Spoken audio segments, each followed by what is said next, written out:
mention. So it's been freezing cold out, so I'm gonna make snowball cookies.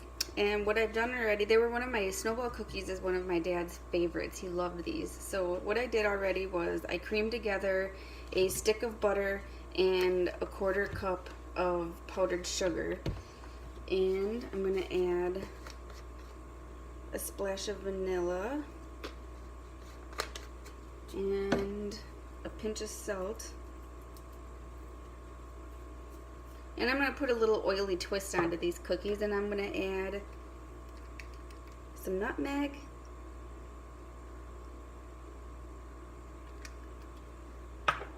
and some cinnamon bark. These cookies are nice and buttery and delicate. I figured the cinnamon and the nutmeg would go really well together with them. And I'm just going to mix them up some more.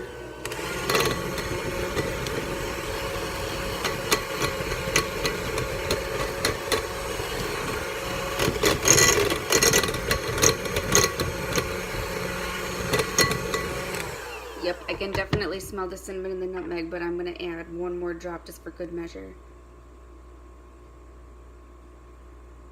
One. And one. And since we got that all beat up, what I'm going to do next is add that one. Where's my cup? Right here. I'm going to add a cup of flour. I'm really good at measuring. I'm not good at measuring. I never measure. My mother throws a fit because when I bake, half the time I don't measure. And you have to measure. And then I'm going to add in some chopped nuts too. The recipe calls for pecans, but I didn't have pecans, so I'm using walnuts. And I'm going to save some of them to mix with the powdered sugar to coat them in before I bake them. And then I'm just going to mix this all up. Okay, so I'm just going to finish mixing this up by spoon so that my dough comes together. It smells amazing, y'all. They smell so good.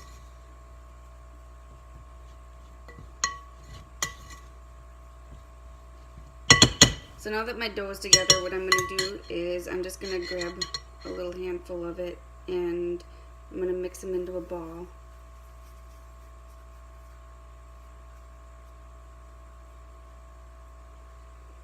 And then I took some of the chopped nuts that I saved before I dumped them all into the bowl, and I put in some more powdered sugar into the nut mixture. And then you just take your dough balls and roll it in that powdered sugar mixture.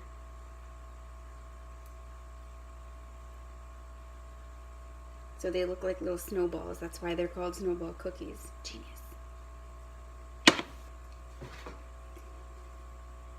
Now, I had mentioned that these were my dad's favorite. I lost my dad in August to mesothelioma, and this is a cancer that is directly linked to chemical exposure. And when I teach people about oils, one of my favorite things to teach them about is the dangers of the chemical exposure. And I firmly believe that exposure to toxic chemicals in our everyday cleaners and everyday things that we come into contact with are to blame for a lot of our problems in this nation, including obesity and a lot of the pain issues that we have in this country, and just a host of things, hormonal problems, sleep issues, you name it, really. Cancer is all part to do with chemical exposure. And you can replace a lot of them chemicals that you use in your house, from your cleaners, your floor polishes, your furniture polishes, your dishwashing soap. The number one cause, or the number one most toxic thing in your house right now, most toxic chemical, is laundry soap and fabric softener. That stuff is nasty. you wash your clothes in it, and then your clothes are covered in those chemicals, and it sits on your skin all day, and the toxic chemicals outgas into your bedroom and your closet and all day long, and it can cause a host of problems.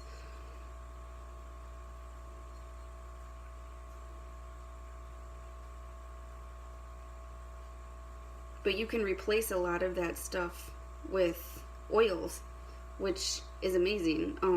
The Thieves Cleaner, which actually my cleaner is empty, I have to refill it today, is the only thing I use to clean my kitchen with when I'm working in my kitchen.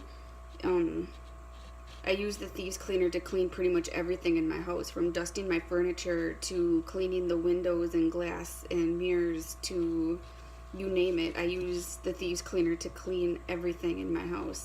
You can use oils in place of like beauty products. I'm not a big makeup person, but I know that you can use the oils for that kind of stuff. Young Living has the Thieves line with the toothpaste. I use the toothpaste every day, and my teeth feel so clean and they look so much whiter.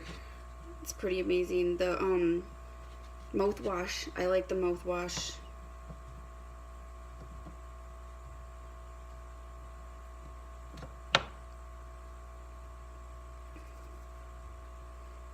But I don't know, I hear so many people that I love and care about complain about different things, and I don't know, I just want to jump at him and be like, it's the chemicals, just cut the chemicals and you'll feel so much better.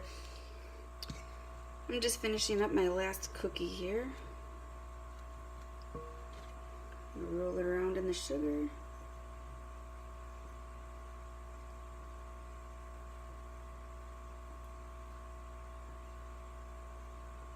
Make my last little snowball.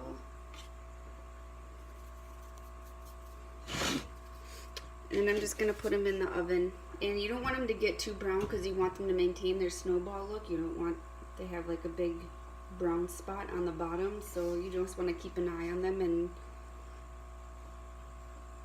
when they just start to get a little brown all over, then you know they're done.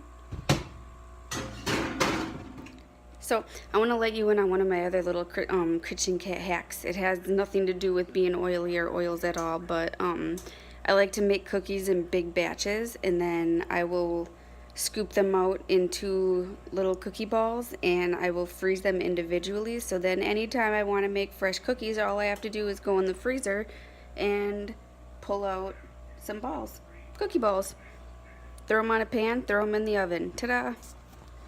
It also comes in handy when someone says they're going to come over to visit, and then you can just throw in a tray of cookies, and then as your company is walking in the door, you have fresh cookies coming out of the oven. They love that.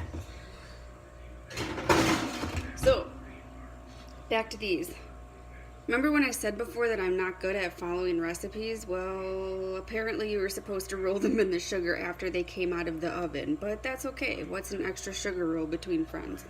So, they're all cooled off, and I just will do another little quick sugar roll. And ta-da! Snowballs. I can't wait to eat them. So here's my snowball cookies. These are for you, Daddy.